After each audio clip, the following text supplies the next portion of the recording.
Telugu Bigg Boss season 9, Kannada Bigg Boss season 12 ఈ రెండింటిని చూసి రివ్యూ ఇస్తున్న నాకు ఒక అద్భుతమైన పోలిక కనిపించింది.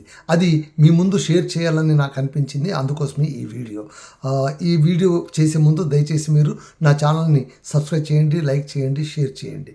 ఇక అసలు విషయానికి వస్తే బిగ్ బాస్ హౌస్లోన ఏమేమి జరుగుతుంది అంటే విభిన్న వ్యక్తులు అందరూ కూడా ఒకే చోట ఉండి కొద్ది రోజుల పాటు ప్రయాణం చేస్తే ఈ రియాలిటీ చెక్లోన వాళ్ళ పర్సనాలిటీస్ బయటపడతాయి, మాస్కులన్నీ తొలగిపోతాయి, అన్ఫిల్టర్డ్గా ప్రొజెక్ట్ అవుతారు అని కదా బిగ్ బాస్ ముఖ్య ఉద్దేశం. కాకపోతే ఇక్కడ ఏమవుతుందంటే కొందరు వ్యక్తులు తమకు తెలిసో తెలియకుండానో అద్భుతంగా వైరల్ అయిపోతారు, వాళ్ళు స్టాండప్ అయిపోతారు, వాళ్ళు తమ దారిలో తాము నడుచుకుంటూ వెళుతూ ఉంటారంటే. కాకపోతే ఇతరులు వాళ్ళని హీరోలు చేస్తారు. అంటే బిగ్ బాస్లోనే మనకు రెండు రకాలు ఉంటారు. వాళ్ళంతకు వాళ్ళు హీరోలు హీరోయిన్లు అయ్యే వాళ్ళు ఉంటారు. మరికొంతమంది ఎట్లా అంటే కనుక వాళ్ళను ఇతరులు బలవంతంగా హీరోలు చేస్తారు, హీరోయిన్లు చేస్తారు. ఆ విషయం చేసే వాళ్ళకి తెలియదన్నమాట. అసలు విషయానికి వస్తే ఇప్పుడు తెలుగు బిగ్ బాస్ సీజన్ చూసుకోండి. సీజన్ 9 స్టార్టింగ్లోన అంత చెప్పగా ఇదేంద్రనైనా టాస్క్ లేదు, ఏం లేదు. మొదటి 2 రోజులు టాస్క్ లేదు, ఏం లేదు, ఏం చేస్తున్నారు అని చెప్పగా ఉంటున్న సమయంలోన కంటెంటర్ సంజన ఆమె ఏం చేసింది, గుడ్డు దొంగతనం చేసింది. ఆమె చేసిన గుడ్డు దొంగతనం అనేది సీజన్లోన ఫస్ట్ ఎపిసోడ్ని అలా ఆకాశానికి లేపేసింది. ఎవరు ఊహించలేదు. ఎందుకంటే అందరూ ఆమెను కార్నర్ చేశారు. దొంగతనం చేసింది, గుడ్డు పోయింది అని ఆమెను టార్గెట్ చేయడం, ఎందుకు గుడ్డు దొంగతనం చేసామని చెప్పడం, ఇవన్నీ చేసి ఆమెను కార్నర్ చేసి, అంటే ఓనర్స్ ఏమనుకున్నారంటే కనుక తమకున్న అధికారాన్ని చూపించుకోవడానికి ఇది ఒక అద్భుతమైన అవకాశం అని అనుకున్నారు. అలాగే టెనెంట్స్లో కొంతమంది ఏమనుకున్నారంటే ఓకే వచ్చింది ఈమె ఎలాగో, అంటే అసలు కంటెస్టెంట్లు లోపలికి వచ్చినప్పుడు ఫ్లోరా అండ్ సంజన వీళ్ళిద్దరిని ప్రేక్షకులు గ్రాంట్లో తీసుకోలేదు, కంటెస్టెంట్లు కూడా గ్రాంట్లో తీసుకోలేదు. వీళ్ళిద్దరూ కూడా ఎలాగూ బయటికి వెళ్ళిపోయేవాళ్ళే అని. ఎందుకంటే ఫ్లోరా చాలా సైలెంట్గా ఉంటుంది. అసలు ఆమె తెలుగు సినీ ఫీల్డ్కి దూరమై చాలా రోజులు అయిపోయింది కాబట్టి ఆమె చాలామందికి పెద్దగా గుర్తులేదు, గుర్తు చేస్తే తప్ప గుర్తుకు రాదు. ఇంకా సంజన అంటారా, సంజన ఆమె డెలివరీ చేసి 5 నెలల పసికందును వదిలి లోపలికి వచ్చింది. మరి ఆమె ఎందుకు లోపలికి వచ్చిందో, ఆమె కథ ఏంటో, కమామిష్ ఏంటో తెలియని వీళ్ళు ఏముందిలే అసలు వీళ్ళు మన కంటెస్టెంట్లే ఏంటి, వస్తారు వెళ్ళిపోతారు. సో ఫస్ట్ వీక్ సంజన వెళ్ళిపోతుంది, సెకండ్ వీక్ ఫ్లోరా వెళ్ళిపోతుంది అని అందరూ డిసైడ్ అయిపోయారు మనసులో. మనకు అర్థమైపోతుంది స్పష్టంగా. కాకపోతే వీళ్ళెవ్వరికీ చేత కాని అంశాన్ని సంజన చేయగలిగింది. ఏంటంటే గుడ్డును దొంగతనం చేయడం, ఆ తర్వాత ఇష్టారీతిగా దొంగతనాలు చేస్తే, సరే ఇప్పుడు అది శృతి మించుతోంది, అది వేరే మాట. నిన్న 4వ వారం నామినేషన్లో కూడా సంజననే డామినేట్ చేసిందంటే మీరు అర్థం చేసుకోండి ఆమె ఎంత వైరల్ అయిపోతుంది, ఆమె ఎంత కంటెంట్ ఇస్తుందని. మీరు ఊహించండి.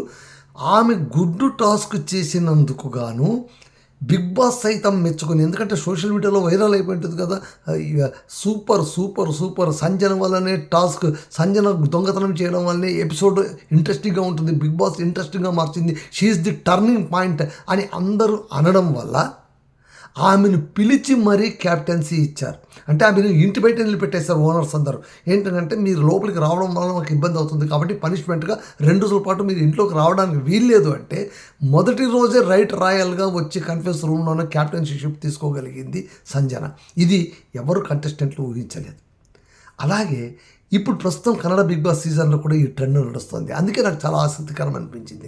బిగ్ బాస్ సీజన్ 12లోన మీకు అందరికీ చెప్పినట్టు ఒంటిగా ఆడేవాళ్ళు, జంటగా ఆడేవాళ్ళు అంటూ దాదాపు 19 మందిని లోపల పంపిస్తే ఒకరిని బయటికి పంపించేశారు, అశ్విని రక్షిత శెట్టి అని. ఇప్పుడు మిగిలిన వాళ్ళందరూ అక్కడ ఆట మొదలు పెట్టేశారు. సరే ఆట తీరు ఎలా ఉంది ఏం కదా నేను ఆల్రెడీ ప్రీవియస్ ఎపిసోడ్లో చెప్పాను, ముందు కూడా చెప్పబోతాను. బట్ ఈ వీడియో ప్రత్యేకించి ఇక్కడ కూడా ఒక క్యాండిడేట్ ఉన్నారు. ఏంటంటే జంటలుగా ఉన్న వాళ్ళలోన కావ్య శైవ, గిల్లీ నట. ఈ గిల్లీ నట ఏంటంటే మజా భారత్, కామెడీ కిలాడీలు ఇలాంటి కామెడీ షోస్ అన్ని చేసుకుంటూ వచ్చినటువంటి వాడు. చాలా విట్టిగా ఉంటాడు, చూడడానికి సీరియస్గా కనిపిస్తాడు కానీ బ్రహ్మాండమైన జోక్స్ క్రాక్ చేసేస్తూ ఉంటాడు అనమాట. అసలు కావ్య శైవనే తలనొప్పి. అంటే వీళ్ళిద్దరు స్నేహితులు, బిగ్ బాస్ హౌస్లో కూడా మొదట కూడా స్నేహితులు కాబట్టి వాళ్ళిద్దరు జంటగా ఉన్నప్పుడు అసలు ఆమె చెప్తుంటుంది నీ వల్ల నాకు ఏంద్రా నాయన ఈ తలనొప్పులని. మొట్టమొదట అతను ఏం చేస్తారంటే కనుక వాడు మాట్లాడే మాటలు ఆ తీరు తెన్నులు చూసి ఇంటి వాళ్ళందరూ ఆమెను టార్గెట్ చేస్తారు. ముఖ్యంగా ఇప్పటికే సోషల్ మీడియాలోన అనధికార కెప్టెన్గా వైరల్ అవుతున్నటువంటి అశ్విని గౌడ్ ఆమె తనకు తాను చెప్పుకుంటున్నమాట ఏంటంటే నేను యాక్టర్ని, ఆ తర్వాత యాక్టివిస్టునని. మేబీ ఇవన్నీ ఉండొచ్చు, కానీ ఆమె మాట్లాడుతున్న తీరు, ఆమె చూపిస్తున్న దర్పము క్యారెక్టర్ అనుగుణంగా నేను చేస్తున్నానని కనిపిస్తోందే కానీ ఇక్కడ చూసేవాళ్లకు ఏంద్ర ఈమె పెత్తనం, బిగ్ బాస్ చెప్పాడు ఈ 3 వారాల పాటు క్యాప్టెన్ లేడు అని చెప్పినా కూడా ఈమెవరు పెత్తనం చేయడానికి అని అందరూ అనుకునే విధంగా ఆమె ప్రవర్తిస్తుంది. మొట్టమొదట బ్రేక్ ఎక్కడొచ్చిందంటే మొట్టమొదట బ్రేక్ చూడండి, వీళ్ళందరూ ఒంటిగా ఉన్న వాళ్ళందరూ రాజులు కాబట్టి వాళ్ళు ఒకచోట కూర్చుంటారు గార్డెన్ ఏరియాలో. గిల్లీ నట ఆ తర్వాత కావ్యసేవ వీళ్ళిద్దరు వస్తారు. వచ్చి సేవకులు కదా వీళ్ళు, మీకేం కావాలి అంటే జాన్వి ఏమంటుందంటే నాకు ఆమ్లెట్ కావాలి, కొంచెం కారం ఎక్కువగా ఉండాలి, స్పైసీగా చేసి తీసుకొని రావాలి ఆర్డర్ ఇస్తుంది. అంటే వాళ్ళు ఏం ఆర్డర్ ఇస్తే అది వీళ్ళు తీసుకురావాల్సిందే, తప్పదు. అలాగే కాక్రోచ్ సుధీర్ ఏమంటే నాకు ఆనియన్స్ వేసినటువంటి ఆమ్లెట్ కావాలి అని చెప్తాడు. సరే అలాగే ఖచ్చితంగా తీసుకొస్తాను ఖచ్చితంగాని. వాడు వెళుతూ కావ్యతో అంటాడు స్పైసీ అనింది కదా మేడం, జీవితంలో ఇంకొకసారి స్పైసీ అని అడగకూడదు, అలా చేస్తాను చూడని చెప్పి అక్కడ వెళ్ళి అక్కడ మంజు భాషని ఆ తర్వాత రషిక వీళ్ళందరూ ఇది వేస్తుంటే రషిక ఇది వేస్తూ ఉంటే ఆమ్లెట్ వేస్తుంటే కనుక సరే వాళ్ళిద్దరు ఆమ్లెట్ అడుగుతున్నారు. ఒక ఆమెకు జాన్వి గారి మేడంకు స్పైసీగా కావాలంట అంటే కొంచెం మిరప్పొడి చల్లితే అతను డబ్బా మొత్తం తీసుకొని మొత్తం మిరప్పొడి చల్లేస్తాడు. వద్దు లేదు ఆమె స్పైసీ అడిగింది, చూద్దామంటే స్పైసీ అంటుంది కదా, ఇంకొకసారి అడగకూడదు అని చెప్పి తీసుకొని పోయి ఇస్తారు. స్పైసీ అడిగారు కదా మేడం, స్పైసీగా తీసుకోండి. ఆనియన్ అంటే కొద్దిగా ఆనియన్ ఉంది తీసుకోండి. ఈ 2 సర్వ్ చేసి లోపలికి వచ్చి అంటారు అనమాట, చూద్దాం ఇప్పుడు ఏం చేస్తుందో అని. అక్కడికి కావ్య అంటుంటుంది ఎందుకురా నాయనా ఈ పెంట పెడుతున్నావు, అసలే వాళ్ళు మన పైన గుర్రుగా ఉన్నారు, ఇది మనకు అవసరం అంటే నువ్వు ఊరుకున్నావు, నువ్వు ఆమె అడిగింది కదా, అడిగిందే మనం ఇచ్చాం, అడగందే మీ ఇవ్వలేదు కదా. అక్కడ మొదలైంది బ్రేక్. జాన్వి తినింది. అసలు జాన్వి కూడా ఏంటంటే చాలా తెలివిగా మాట్లాడుతూ అంత ఇంటెలెక్చువల్గా అక్కడ కనిపిస్తున్న ఆమెకు మొట్టమొదటి దెబ్బ గిల్లినట్టు కొట్టాడు. చాలా అమాయకంగా కనిపిస్తూ దెబ్బ వేసేసాడు అనమాట. ఆమె అది తిని పక్కన వాళ్ళతో చెప్పింది, చూసారా నేను స్పైసీ అనేది ఇంత గొడ్డు కారం చేసి తీసుకొని వచ్చాడు, ఎలాగైనా మనం పనిష్ చేయాలని వాళ్ళందరూ మాట్లాడుకొని సరే ఆ అట్టులోనూ కొంచెం ఆమ్లెట్లను కొద్దిగా మిగిల్చి దీన్ని వాళ్ళిద్దరికీ తినిపియాలి, అదే పనిష్మెంట్ అని. ఇక్కడ ఏంటంటే జంటగా ఉన్న వాళ్ళు ఏ ఒక్కరు తప్పు చేసినా కూడా ఇద్దరికి పనిష్మెంట్ ఇవ్వాల్సి ఉంటుంది, అది రూల్ అనమాట. సో మళ్ళీ వాళ్ళు కిచెన్ ఏరియాలోకి వెళ్ళి అక్కడ వాళ్ళిద్దరు నిలబడి ఉంటే మేము తిన్నాము, మేము ఇస్తున్నాము, ఇది నువ్వు తినాలి అంటే మేమెందుకు అంటే తినాలి మీకు చాలా నెత్తికి వచ్చేసింది కదా అని గిల్లినట్టని జాన్వి అంటుంది. నీకు లోపల చాలా హెడ్ స్ట్రాంగ్గా ఉన్నావు అని మాట్లాడుతూ ఇది తిను నీకు మొత్తం దిగిపోతుందని దాన్ని నోట్లో పెట్టింది. వాడు నోట్లో పెట్టుకుంటూ కావ్య చెవిలో ఒక మాట చెప్తాను, నువ్వు అలాగే నోట్లో పెట్టుకో, దాన్ని నమనొద్దు మింగొద్దు, బయటకు వెళ్ళి ఉమ్మేద్దాం మనము అని. ఆమె మళ్ళీ ఇట్లా చూస్తుంది, ఇంకో పెంట ఏం పెట్టరావరా నాయన అని. వాడు అట్లాగే నోట్లో పెట్టుకుంటారు. తర్వాత గబగబ పరిగెత్తిపోయి వాష్ బేసిన్లో ఉమ్మి నోరు కడుక్కొని వస్తారు. అప్పుడు మళ్ళీ పంచాయతీ మొదలవుతుంది, నువ్వు ఉమ్మావు తినాలి కదా, ఎందుకు తినలేదు అని. సో అక్కడ ఆ పంచాయతీ అయింది. ఆ పంచాయతీ అయిన తర్వాత ప్రతి ఒక్క చోట కూడా ఈవెన్ మల్లమ్మ కూడా అంటుంది, నువ్వు చెప్పిన మాట వినట్లేదు గిల్లి, నువ్వు చాలా ఓవర్ యాక్షన్ చేస్తున్నావు, నాకు వేడి నీళ్ళు కావాలని నేను 3 సార్లు అడిగితే కనుక 3 సార్లు కూడా నువ్వు తెచ్చివ్వలేదు, తెచ్చివ్వాలి కదా, టైం తెచ్చివ్వాలని తెలియదా, నీ పని నేను యాక్షన్ తీసుకుంటానని చెప్తాను, ఎందుకంటే అధికారం చలాయించాలి కాబట్టి. చివరికి గిల్లి అంటాడు, మల్లమ్మమ్మ నువ్వు కూడా మొదలు పెట్టావా కానీ అని అంటాడు అనమాట. అంటే అంత లైటర్ వేన్గా తీసుకుని అక్కడ రచ్చ రంబోలు అంతే. అంటే ఏంటి, వైలెట్ చేసేయడము, తనకి ఇష్టారీతిగా చేయడం. ఇక్కడ సంజయ్ ఎలాగో గిల్లి ఇక్కడ అలాగనమాట. నెక్స్ట్ ఏంటంటే బిగ్ బాస్ 3rd వీక్ ఫినాలేకి జరుగుతుంది కాబట్టి ఫినాలేకి అనర్హులు అనేటువంటి 3 జంటల్ని పక్కన పెట్టండి అన్నప్పుడు వీళ్ళని పక్కన పెడతారు, కావ్యశ్రీని ఆ తర్వాత గిల్లిని, వీళ్ళిద్దరిని పక్కన పెట్టి చెప్తారనమాట. అక్కడ అశ్విని గౌడ చెప్తుంది, మీరు చాలా ఓవర్ స్మార్ట్గా బిహేవ్ చేస్తున్నావు, నేను మొదటి నుంచి చూస్తున్నాను, మనుషులకు మర్యాద ఇవ్వడం కూడా తెలియదు అని ఇక్కడ పిలిచి అడుగుతుంది.